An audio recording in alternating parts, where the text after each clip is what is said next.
Marie, on a fait la perspective, on a fait plein de choses. On a frôlé, tu as abordé le sujet de plongée contre plongée, tu sais. Oui. Là, tu vas nous en parler précisément. Voilà, on va expliquer un peu les principes de la perspective plongeante. Donc quand on est en haut et qu'on regarde en bas, Ouais. en fait.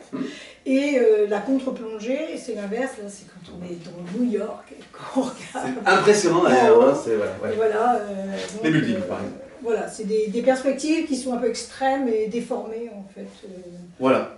Là, on fait des exercices, c'est plutôt la théorie entre guillemets appliquée, hein, sur le et après on pourra faire des natures mortes, on pourra faire des paysages urbains.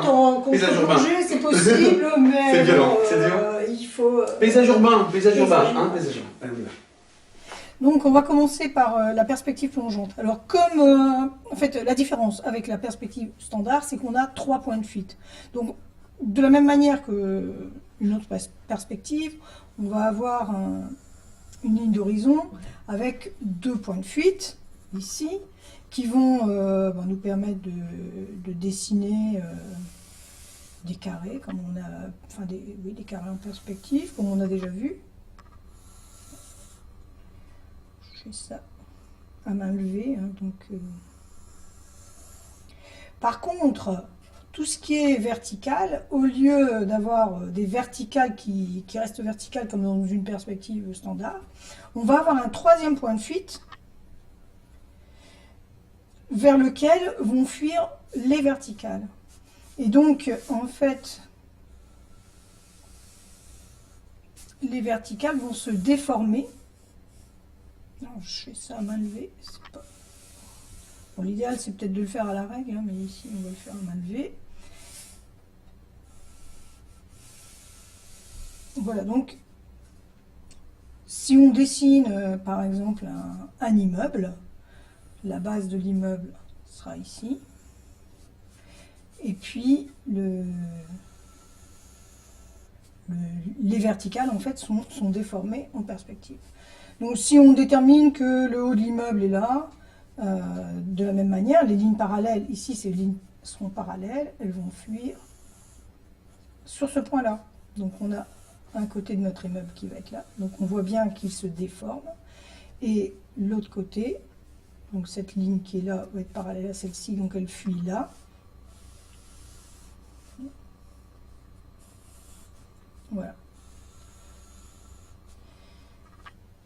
Maintenant, je peux, de la même manière, créer une ville, hein, et mettre un 2e immeuble à côté, un 2e bloc.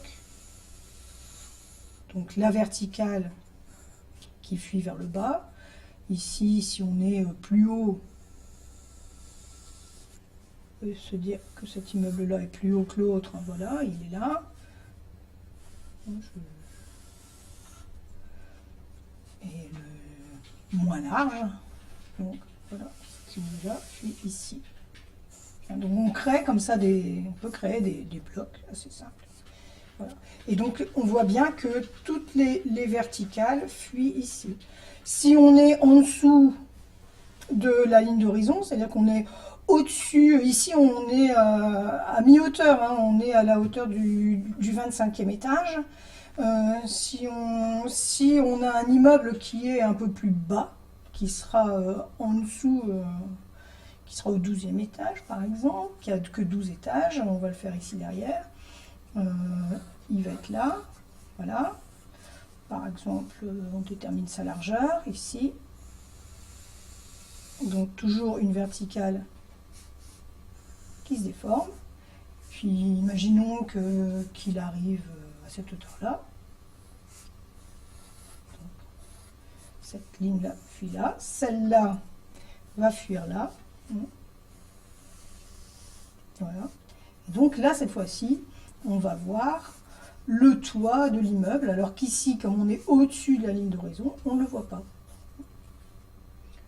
Si on voulait dessiner nos étages, hein, il faudrait donc avoir ici des lignes qui fuient toutes là, comme ça.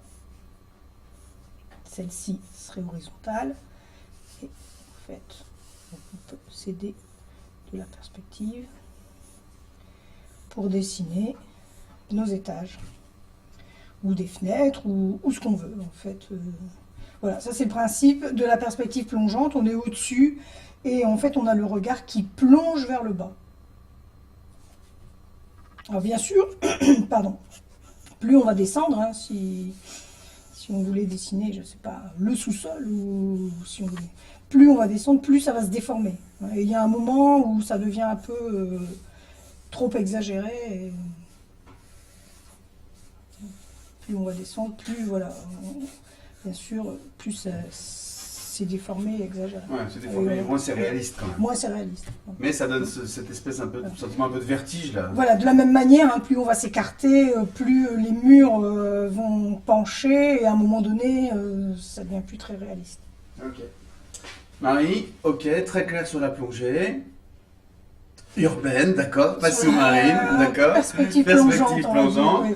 Et bien, on parle quand même souvent de contre-plongée par contre. Oui, alors la contre-plongée, c'est l'inverse en fait. C'est-à-dire qu'on est en bas de l'immeuble et on regarde vers le haut. Ok. Hein, donc, c'est la même construction dans l'autre sens en fait. On va partir toujours 3 points de fuite, c'est ça? De notre ligne d'horizon avec 3 points de fuite. Donc, les points de fuite habituels. Oui. Et puis, un point de fuite qui va cette fois-ci être tout en haut en fait. Qui sert à la déformation. Voilà. Donc ici, on est en bas, on va dire, donc on va faire une perspective un peu écrasée sur le bas. Donc, on va dessiner la base de notre immeuble comme ça. Voilà. Et donc, ça c'est la base de l'immeuble. Je porte de travers. Voilà. Et de ces points-là, on va aller sur notre point de fuite qui est en haut. Donc les verticales, au lieu d'être verticales, elles vont fuir sur ce point de fuite qui est en haut. Donc, bon, je fais ça toujours à main levée. Je vais essayer de faire ça à peu près droit. C'est un bon exercice, hein, de faire des traits à main levée d'un point à l'autre. C'est peut-être un peu approximatif, mais c'est pour le principe. Voilà, donc les verticales, on voit bien qu'elles vont être toutes fuyantes vers ce point.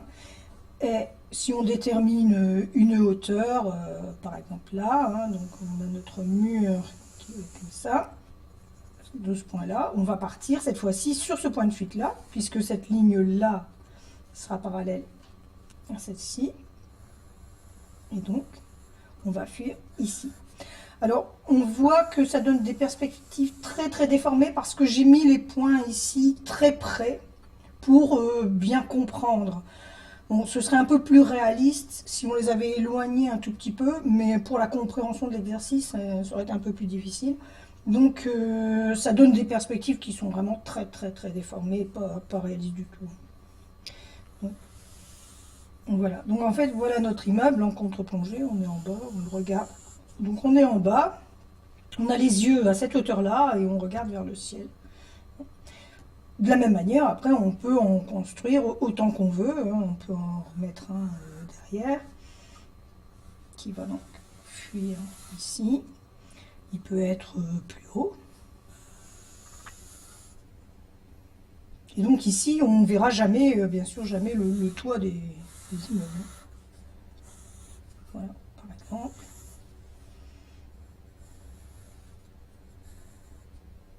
Peut être plus large. Ici, il va fuir comme ça. Et on peut comme ça construire toute une ville de la même manière si on a des fenêtres ou si on a cette fois-ci des lignes verticales sur l'immeuble, elles fuiront là bien sûr. Hein. Si on a des panneaux, des fenêtres ou ce qu'on veut, voilà, elles vont fuir dans un sens comme ça et comme ça dans l'autre sens.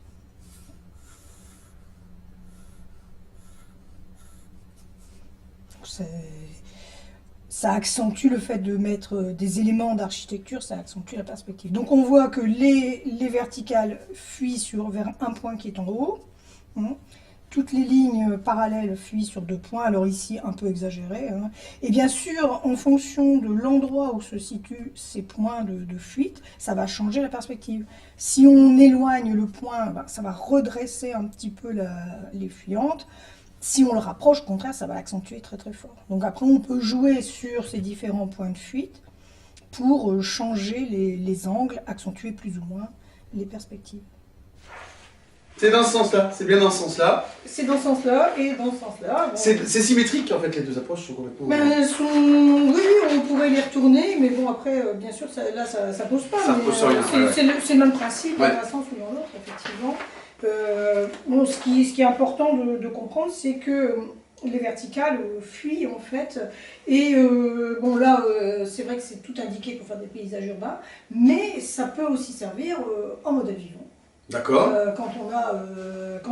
Si dans un décor comme ça, on veut mettre des personnages, il faut qu'ils se déforment comme ça. Il faut qu'ils se déforment comme ça, tout doit se déformer comme ça. En fait. Alors même en paysage, tu vois, en forêt, etc., pour voir des arbres en contre-plongée, enfin, t'imagines, on peut faire des trucs super. Voilà, on peut faire des trucs super.